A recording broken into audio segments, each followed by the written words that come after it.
Hey folks, you're about to watch my interview with Carl Van Ostrand. He's the designer of Merchant's Cove, which is on Kickstarter right now, and this was published by Final Frontier Games. Carl and I had a really good chat. We talked about his previous title, which was Kapow, and his publishing company, Two Ton Porcupine, and some of the mechanics and ideas that he came up for Merchants. We had a really good discussion about that, talking about some new fun stuff for the future, and also we announced the winner of the Merchant's Cove pledge. So if you want to know that, you have to follow all the way to the end, right about there. I also just a note, I'm not quite the interview section down yet, so I haven't centered myself properly in the video, but hopefully that's not too much of a deterrent to watch, and I'll try and get it right for next time. So enjoy the interview. All right. So I'm chatting with Carl Van Ostrand. Yeah. Hey. How you doing, buddy? I'm good. How are you? Yeah, not too bad. Van Ostrand, where's that from? Is that Dutch? It's a Dutch origin. Yeah. Yep. So that's why I guess I look a little bit Dutch. I guess. Yeah. So, because my background is a bit of is African Dutch. Yeah. We would pronounce that. Probably are related. We pronounce that Van Ostrand, which yeah. I imagine is the same for you. Yeah. I'm pretty flexible. Van Ostrand works. Yeah, it's good. All right. So tell us a little bit about yourself, Carl. What do you do? Oh yeah, so when I'm not designing games after hours, yeah. So I have my 9 to 5. I work in market research, and if I keep telling you about that, everyone will be probably bored and tune out. So I'll just stop right there. Yeah. All right, fair enough. Yeah. What's interesting is obviously we're going to be talking about Merchant's Cove in a minute, but this is not your first design that's out there in the gaming world. I've got a copy here of Kapow. Yes. I don't know. So this is designed actually by your own publishing company, Two Ton Porcupine. Yeah. Thanks. I mean, this goes back to when I first kind of met you guys. I think the channel was like really blowing up at that time, and that's how we came across you folks. And Kapow, was our first foray into self-publishing. So yeah, we have our little design company. We fancy ourselves mostly design. We've only self-published Kapow right now. We, as a group of 3, it's me, Doug, and Larry. We have our own sort of published games out there, but we work as a really good design group of critiquing and play testing. So that's not to say we won't go back to Kickstarter at some point with our own stuff, but we do sort of lean more towards heavy design as opposed to publishing. Yeah. So yeah, Kapow was a great run. Yeah. Kapow is actually, I'm actually surprised it's not doing as well. It's doing fine because it published and it's obviously in Kickstarter. It came through Kickstarter, but not as many people know about it as they should. Because thank you. I mean, go ahead. It's kind of similar to Dice Forge in that it's a custom dice building game. But this one's superhero based, and considering the climate we're in the geekdom, superheroes is obviously massively popular. Right. And it's actually really good. I really like this a lot, and I'm surprised that it's not out there more. Yeah, I mean, look, thank you, and yeah, I mean, I feel like if we had any sort of license, we probably would have done a little bit better on the marketing front. We had a ton of fun designing our own superheroes. Obviously, that's a dream.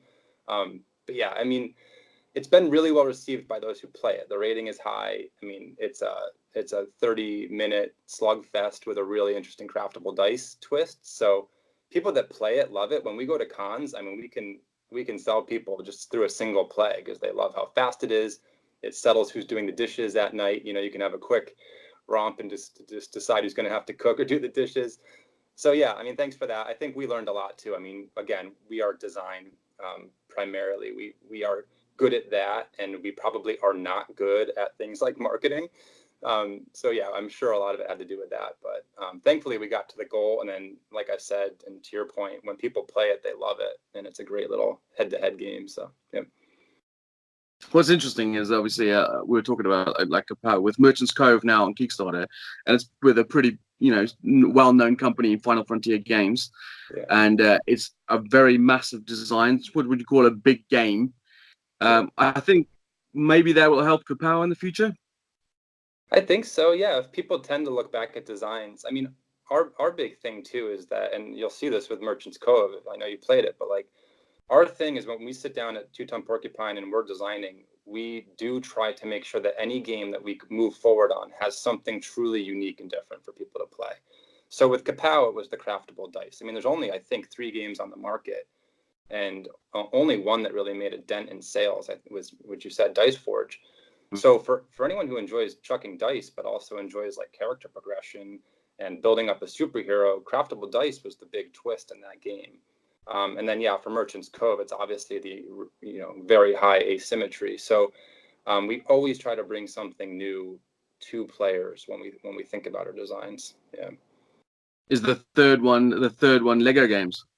I think the third one is actually Rattlebones, which is thankfully Oh, out there because they sell their dice, and without those as a separate component, we wouldn't have been able to prototype without a lot more difficulty. So yeah, Rattlebones I think is actually like maybe like 5 years old, 6 years old now.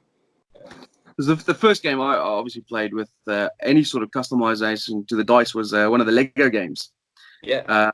I'm trying to think what it was called now. It was a racing game where you roll the dice at the beginning of the game, and then you move your car depending on the number of cubes that are in your dice square or whatever the case may be. But other people's cars move as well, so because you're adding different colors, so it was quite cool.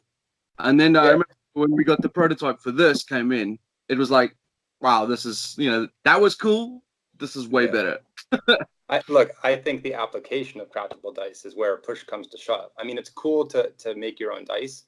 And maybe we'll talk about this again at the end if we talk about future projects. But my personal feeling is there's still a ton of design space with craftable dice. I mean, we used it really well in Kapow because you get to feel like you're getting stronger over the course of a pretty short game. And you're gaining dice and you're gaining faces and you can build it however you want. But yeah, I actually still think there's some really cool space for new games that use those dice. Yeah. Okay, cool. So we'll come back to that because it sounds like you've got some plans in the future for that. Yeah. So let's talk about Merchants Cove. That's obviously on Kickstarter right now, and it's funded. It's doing well. I think it's just over £220,000 at the moment, which is great. And it's published by Final Frontier Games. Now, what's interesting, obviously, we just talked about the fact that you and Larry and the guys have your own publishing company, which is Two Ton Porcupine. So you could have kickstarted it through Two Ton, but you didn't. You went with as an independent designer through Final Frontier Games. Yeah. But also, you could have, as an interesting choice, you could have gone to Leader Games, who kind of specialize in this thing, sort of. They got Root Out, they got Vast, but both of those are big asymmetric games with different, components to the players' actions. So, what was your thoughts there? Yeah, what was the thinking process, right? So, I think it comes down to maybe one primary thing and one secondary thing. So, in terms of why did we not self-publish it? Honestly, I think is because I was being realistic. It's a very ambitious design. I knew when push came to shove, it would be better managed by an experienced publishing company. And to do it justice and to do it right and to build out the components and to polish it up the way it needed to be polished, make sure it was balanced, there needed to be like real professionals in the room, right? So I knew that. I don't fancy myself like a ultra experienced professional designer. So I was just being honest with myself that it was the better route. The other thing is, like I said before, Kickstarter is really hard. I mean, for anyone who's listening that's ever attempted this on their own for the first time, you realize what a challenge it is. And it's hugely time consuming. There's a lot of logistics. You turn into a small business overnight when you fund. So having experienced Kapow while loving it and learning a ton, I just knew that a game of this size, I needed help. That's it. Yeah, I did actually. One of the you mentioned Leader and Root, just to sort of expand on that. When I was doing my development blog, which was awesome, by the way, because on BGG I got tons of just interested players based on the concept alone and what I was talking about, which was phenomenal. And actually, Patrick and the designer from Vast both appeared in my thread, sort of encouraging me to keep going, and they loved where I was headed. So that was amazing because at that point I was sort of looking at their designs and listening to what they talked about too. So in fact, I did talk to Patrick at one point, but this was right in the middle of the push for Root. So he obviously was head down on that, but he actually gave me some good advice. He looked at the prototype. when way back in the day. So yeah, we had a good conversation, and nothing but good things to say about those guys. Cool. Well, that kind of segues into one of the first questions that I want to ask about Merchants Cove and the design process. You were Mm-hmm. saying that back in the day when you had the first prototype and they tried it out, what other themes did you have in mind for this? I mean, was it always going to be a merchant style game where people are selling, equipment and items to punters, or did you have some other theme rocking around there? Yeah, I mean, that's actually probably in my brain where it started. I have a video game background. I always thought it would be a really fun and sort of humorous twist to play the shopkeeper, just the person that has to deal with the obnoxious customers, the heroes, the villains thinking they're on top of the world, and to turn that around and say, no, you have to manage the shop.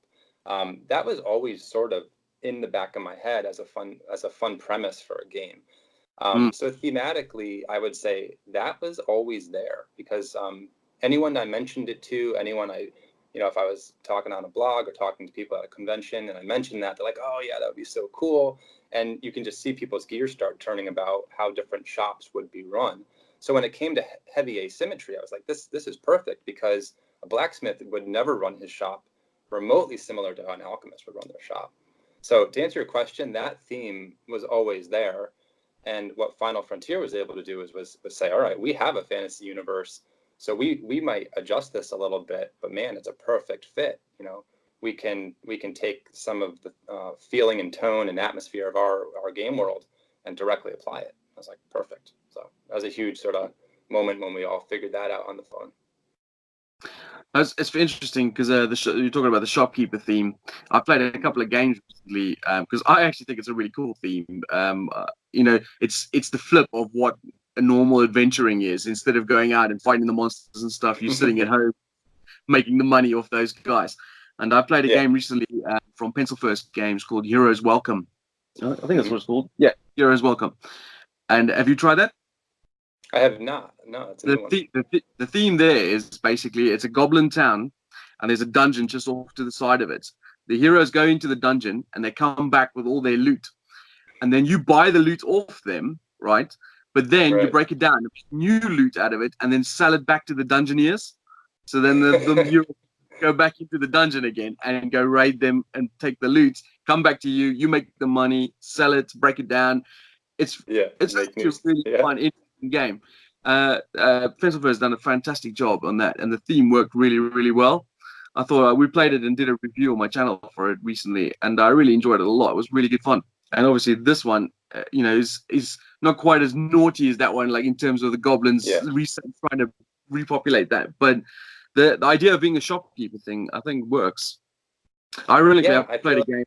First games I ever backed on Kickstarter was a game called from Golden Egg Games, and I'm trying to think what like. it's called now. But it had a similar sort of premise where you were playing guilds and you were basically trying to sell to heroes and stuff, and then send the heroes into the dungeon to go fight and use the stuff you just made for them. But each person plays a different part of the guild. So I might be the blacksmith guild, someone else might be the potioneer, and so on. Mm-hmm. But that game had its own issues, and that's why it never really took off. I can't think. Fallen Yeah. City of Cares. That's what it's called. Fallen City of Cares. Okay. Yeah, I feel like I've seen a couple here and there that at least come at it from the angle of, hey, this town and this shopkeeper are a prominent part of the game. I think I definitely, when I was doing some research, I came across some other folks that at least included that aspect in the game, but it still came down to like dungeon crawling or some other sort of main mechanism. I mean, as you know from playing Merchants Cove, it's a pretty it's got that Euro economic feel to it, right? So I hadn't seen anything like that.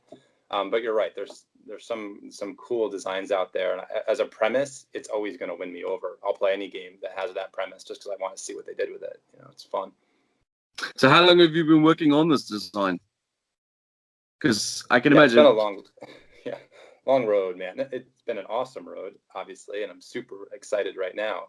But yeah, it dates back at least to 2016. I know that's when I started the dev blog, and I'm sure if I had a prototype at that point, which I did, it goes way back. And like I said, it's ambitious. Everyone who's looked at it has used that word, I feel like, and I'm like, yep, definitely true.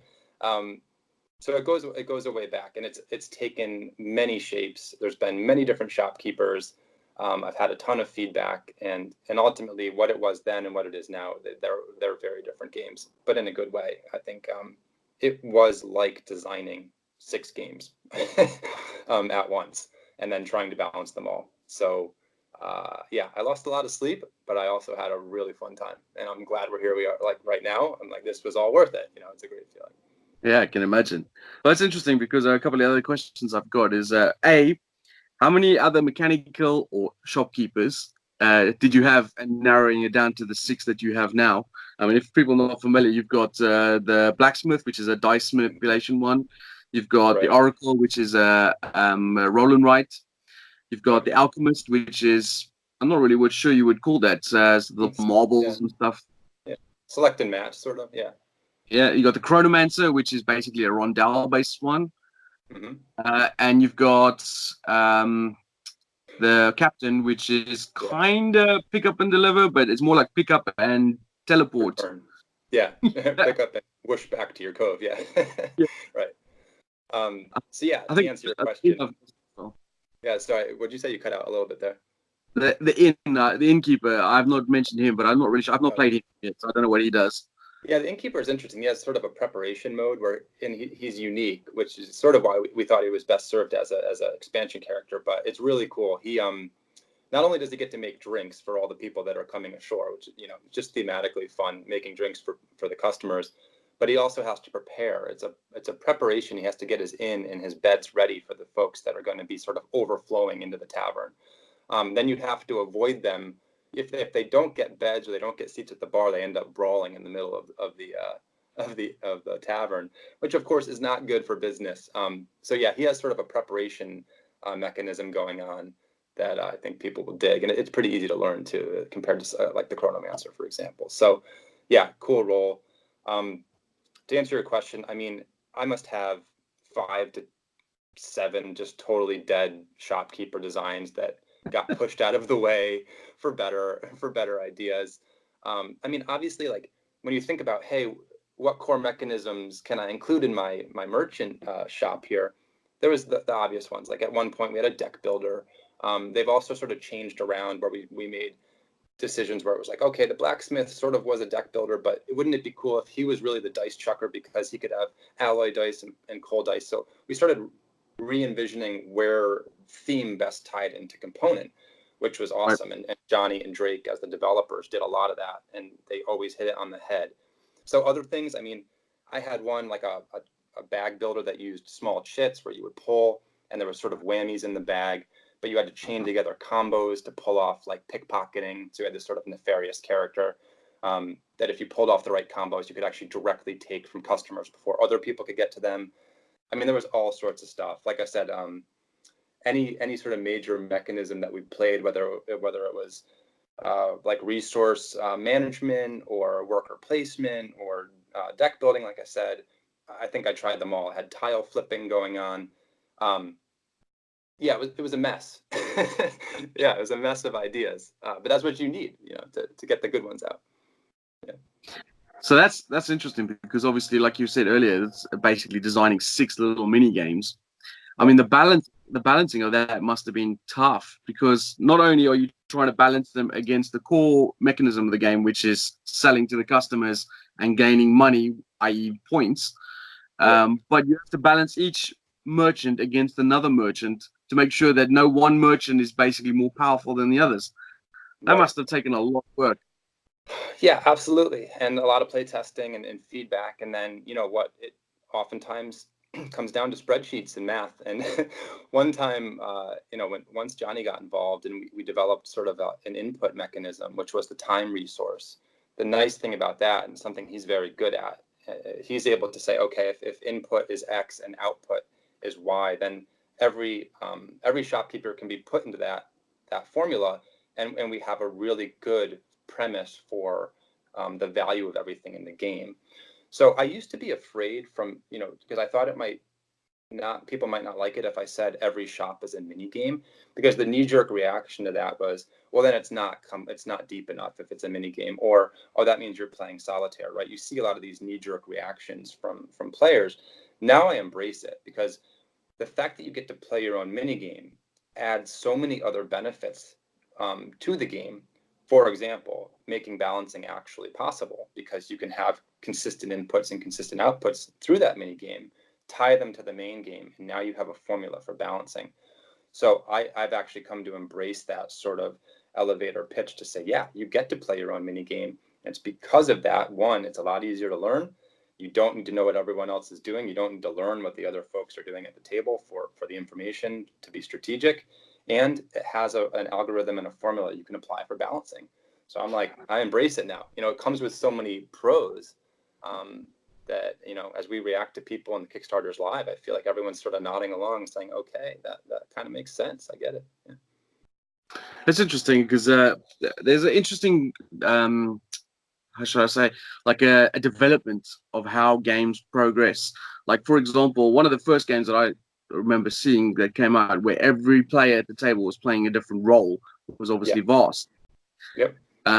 And then Root made the big splash with, its completely, asymmetrical nature, even to the point where other players are having a completely different game to what you're doing.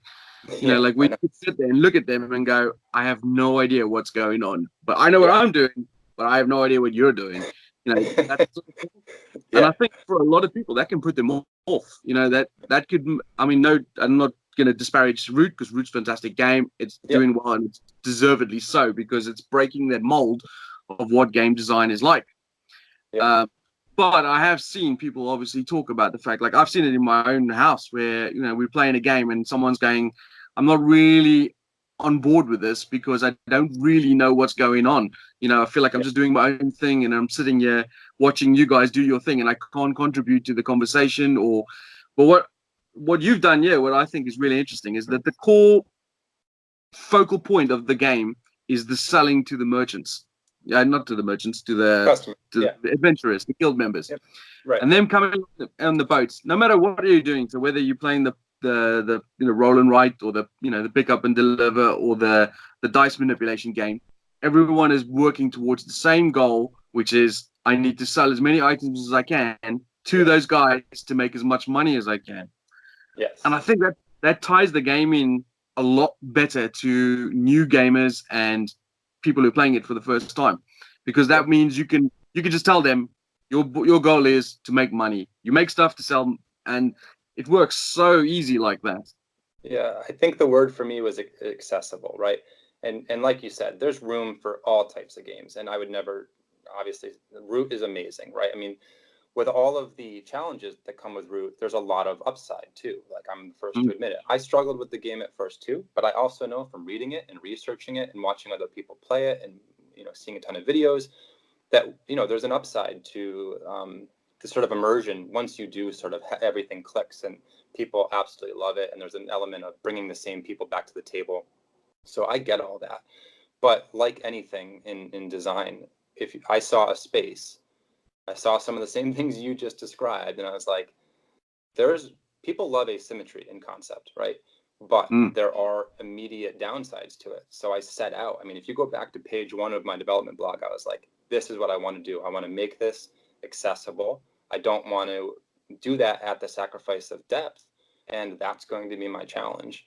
And for me personally, as a designer, I'm not at all motivated unless I have something like that in my head that I'm like, I need to solve for this right now. So that was always my sort of motivation. And again, that's not to say that Root isn't amazing. It is. It's just maybe we can make something that's a little bit more accessible. And then maybe after you play Merchant's Cove, try Root again, right? It's maybe transitional in that sense. So all good. I definitely agree. It's almost like it's like a bridge. Yeah. Where people can get to that. Because, asymmetry is not new to gaming. I would argue that most games, especially like games where you have your own faction and you have your own faction ability, is asymmetric in its own right. Because if you can do something that no one else can do, then this is just a step up, and Root is even a small step up on that. It is. It's a spectrum, and I think I become a little bit of a nerd on this for sure. But like variable player powers to me is the sort of like the low end of the spectrum of asymmetry, right? It's not really completely asymmetric. When you look at something like Vast, I actually feel like that's the most, because that has completely different win conditions, right? And Yeah. in many ways, that's cool. When I heard, oh my God, you can play as the cave and they win by collapsing, or whatever, I think that's what it was. I was like, that's absolutely fascinating. But yeah, there's certainly a spectrum of asymmetry, and we kind of get, bogged down in the terminology. But you're right, it's been around for a long time. And I always actually think, a lot of great two-player games are asymmetric. I mean, Netrunner, even Magic to a degree is completely asymmetric if you boil it down. So yeah, it's not new. I just think it's new in this format. It's new as an economic euro, I would say. Yeah. Yeah. Which is great. Well done, man. I'm really impressed. Thank you. Yeah. All right, So so yeah, I'm I gonna. know you got to play. I was hoping you would indulge us with your experience, because I caught wind of a little bit, but it doesn't seem like you want to talk about it for some reason. We, we could talk about how the game plays, but not how the results are. Yeah. Okay. Well, whatever you want. Because I did the miniatures for the Kickstarter, Yeah. but I didn't actually have the game at the time. So when the game got shipped over to me, the prototype, which I'll be doing some playthrough videos with my partner soon after this video. But we've been playing, the heck out of it to make sure that A, when I do the video, I know what I'm talking about, but also B, when I'm having a discussion with you, that I am actually familiar with the game rather than you just telling me thinking about what's going on. So we've been playing. We've only got the 4 base merchants, not the expansion. So we've played all 4 merchants now, and I've had a lot of fun playing it. I've got to admit, it's really enjoyable. And even though I've lost every single game, There it is. There it is. Come on, it feels good to get it out. Yeah, yeah. yeah, my other half, she's kicking me all around the ground. But she's not here at the moment, so I would have let her explain it herself. But she's absolutely loving it at the moment. And one of the things that she loves about gaming is like when she can do her own thing, and no one else can really interfere. Like, for example, she's not a big 4X fan because she doesn't like it when someone can come over and just kick over her toys and like take her out of the game and knock over what she's doing. She's not against take that or aggressive behavior, aggressive maneuvers in games. Yep. But she likes player solitaire games where she can do her own thing, and we are interacting in another way. Like I might take that worker spot that you wanted, or I might have bought that character that you were looking to include into your shop, or whatever the case may be. Yep. But every game I've played with her, the smile has not left her face yet. And I said to her last night after the game we played, I said to her, you're enjoying this, aren't you? Smashing me all. And she's like, man, I know what's going on. This is awesome. Yeah, I love it. Yeah, I mean, it does sort of hit that. I didn't do this on purpose, but yeah, it seems to have hit that like middle ground where it has just enough where you can sort of mess with the boats a little bit and be proactive in affecting other people if you want to.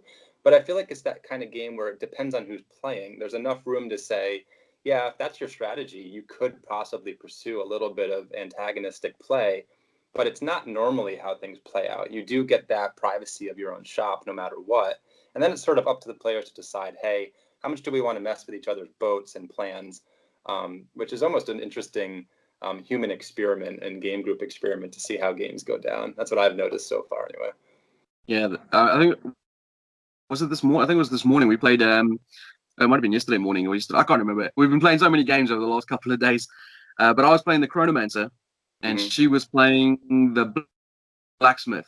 And I thought the Chronomancer was quite interesting because the Marty McFly can't go past Doc. Right. So every time someone Marty gets stuck in one of the free sections, I'm doing less interesting stuff. Not less interesting, but like, for example, I might go to a space just to do something so that it only costs one time, and then go to the unfree section. And she was saying to me, "You're getting so many things. How are you getting all these things?"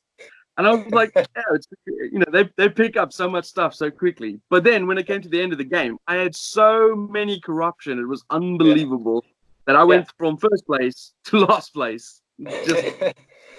Yep, I've seen that happen, man. I mean, I hate to say it, but you're just a greedy individual. You went too hard.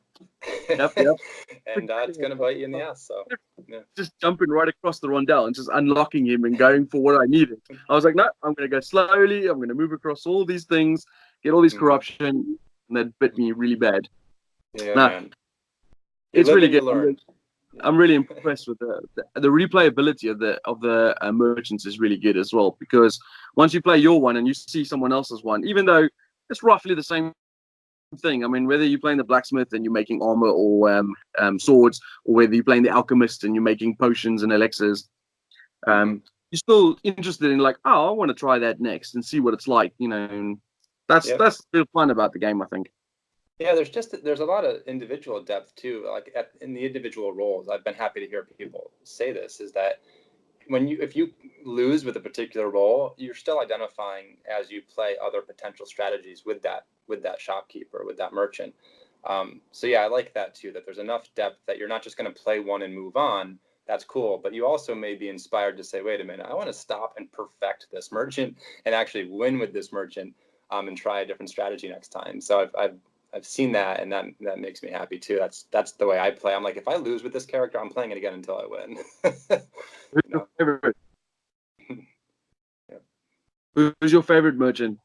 Oh yeah, so it's, I've been asked that a bunch, and right now, like I'm going to stay consistent so that people don't call me out and be like, well, you said it was something different. It's going to change eventually, I think, as I play more and more and play with different game groups. And right now it's the alchemist. I love the trade-off between the wilds that you get to make things, and you're like, yes, I can make things really efficiently, and then you're like, oh crap, but that ends up in my pot, and if I keep doing this, it's going to overflow and explode, and I'm going to have corruption.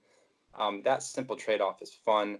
Also, it's a beautiful thing on the table. I love the whole idea of the marbles, and yeah, I've found that people smile when they see it, and that as a designer is always nice. So right now the alchemist, but I mean, yeah, I'd be weird not to say they all sort of, I like them all. I mean, that's why we spent so much time refining them down to be as perfect as possible. Who came up with the Back to the Future characters? Yeah, so that was Johnny and Drake, and I would say if I had to guess, I don't want to put words in Johnny's mouth, but I think that's his favorite character. Certainly, the obvious shout out to Back to the Future was very purposeful, as all fans of it. But yeah, also in terms of play style, I'm sure you noticed this because you played as the Chronomancer, but there's a lot of sort of forethought, thinking, and planning.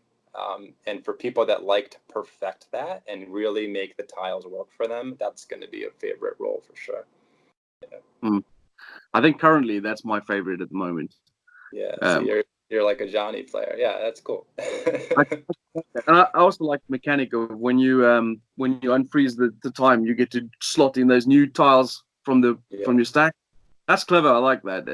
It gives you a lot of interesting thoughts. So even when you're just planning your turn, you're like, well, like for example, there was a situation last night where Carl had brought in one of the boats on the big artifacts, and there were three red guild members and one green, I think it was. And I hadn't had it. I was like, I've got a red artifact just sitting on the side here. And I was thinking, like I'm going to go over there, slot in the red artifact. And then I was like, oh no, but that's going to knock this thing down here. And I was about 10-minute thought process for me. And she was like, I'll go make coffee while you're thinking. Yeah, it's definitely the most analytical of the roles, right? One that will probably take some practice, but yeah, that's cool. I like it. Yeah, this whole like time token thing for him is really cool because that's also unique to that character. And there's a couple of the merchants that have a directly unique part of how they play. And for the Chronomancer, that's his thing. That ability to sort of play with the time a little bit more than the other characters, have more flexibility, right? I'm gonna be nagging Final Frontier soon for the expansion prototype because I really want to try the Oracle as well. I think the Oracle will be interesting to play. Yeah, there's some really cool stuff in the Oracle. I was watching a review and it was well called out that there's a couple new things in that roll and write that I think, I mean, if you like roll and write's great, but there's actually a couple of new ideas just within the mini game that I think people will like. There's a prediction mechanic that I think really works well with both the theme and the idea of pulling customers out of the bag. And that's sort of her unique thing. So yeah, hopefully you get to play it. Cool. All right, so that's a little talk about Merchant's Cove. We'll hopefully I'll have some videos coming up soon with some playthrough of the stuff, so that'll help Awesome. push up some more subscribers and guest backers. There you go. Yeah, that's what they do on Kickstarter. Yeah, nice. Let's talk about what you're going to come in the future. Yeah, so like I said, I was alluding to it before, so good circle back here. But I think there's a ton of room for more space within craftable dice.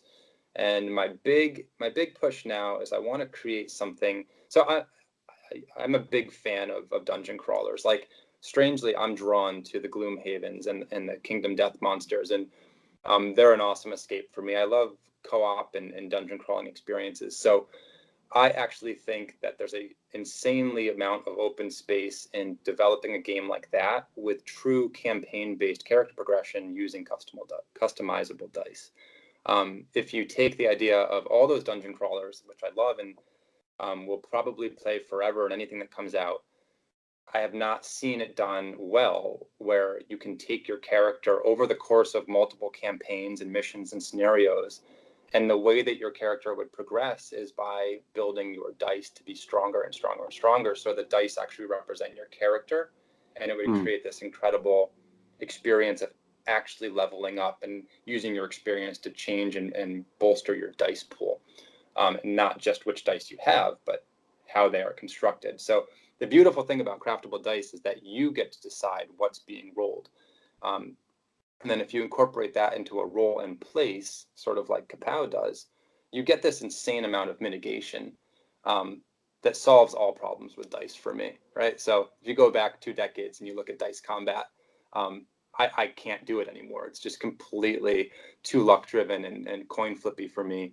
So I'm so glad we're at a point where we can mitigate all those things, and that's where I'm going with it. I want a very sort of campaign-based, scenario-based dungeon crawler, but with craftable dice, and that's my push. There's a couple other cool things I have that I'm not going to talk about yet, but that's my sort of like big idea that's probably going to consume me for a while.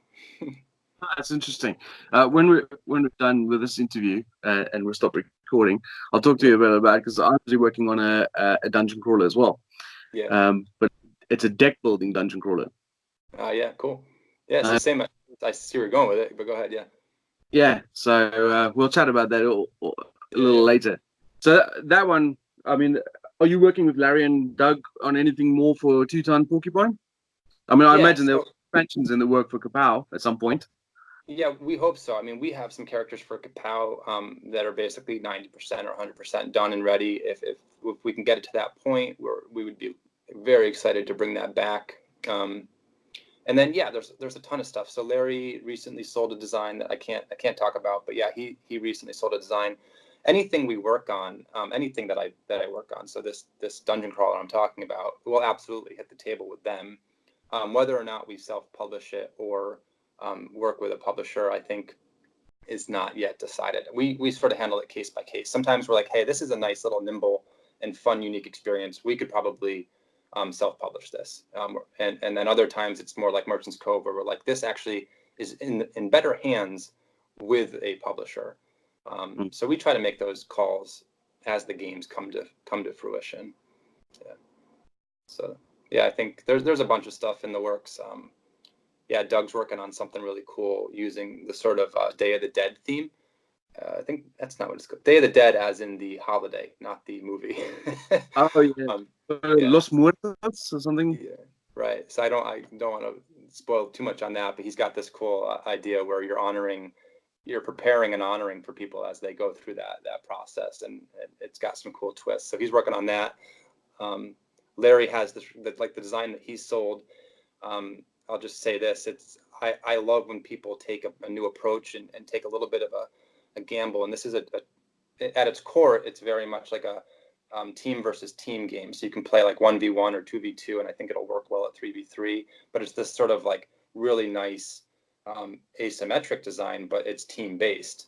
And I mean, we played the heck out of that, and it's a ton of fun. So I can't wait to see that thing go through development. It's gonna be awesome. I'll keep my eyes out for that. Yeah. So other than on design, what have you been playing on the table that's not your design or a prototype or stuff that you've just been enjoying as just playing as a gamer? Yeah, man, tons. So most recently, so we sadly we got about 90% of the way through Gloomhaven, which if you, I'm sure you know about that game, that's probably about $100. And then we just sort of like fizzled and we couldn't get back to it. So I still have it in the back of my head that we have to finish that. Yep. And then we put with a new group, we put out Kingdom Death, which I had just missed when it first sort of was hot, and I was like, I need to play this, especially since I'm kind of working in that genre. I really wanted to see how they noodled through AI.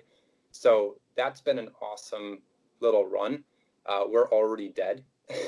So we got wiped, I think, on the fourth day, which I've heard is to be expected. So I've really enjoyed that. And then I got to play. These are all sort of in the same vein, I guess. I got to play Near and Far, um, and I know he has a new Kickstarter live right now too. And I just have the utmost respect for his designs. I mean, the fact that he's soup to nuts on the whole thing is crazy. Um, and I really liked that. I thought I'm actually getting a little tired of worker placement. Sorry for anyone that offends, but the way he integrates that with narrative and sort of mapping, I thought was so cool. So I really enjoyed that, and I actually want to play that again. We only played the first scenario, so those are some of the ones that come to mind off the top of my head. Man, I tell you, for Ryan Lockett from Near and Far, and that I hate him. He's such a talented guy. It's Yeah. unbelievable. What the hell, man? Like, save I mean, some for the rest of us, right? exactly. How can you have, like, he does his own art, he does his own design, he does his own publications, he does his own stories.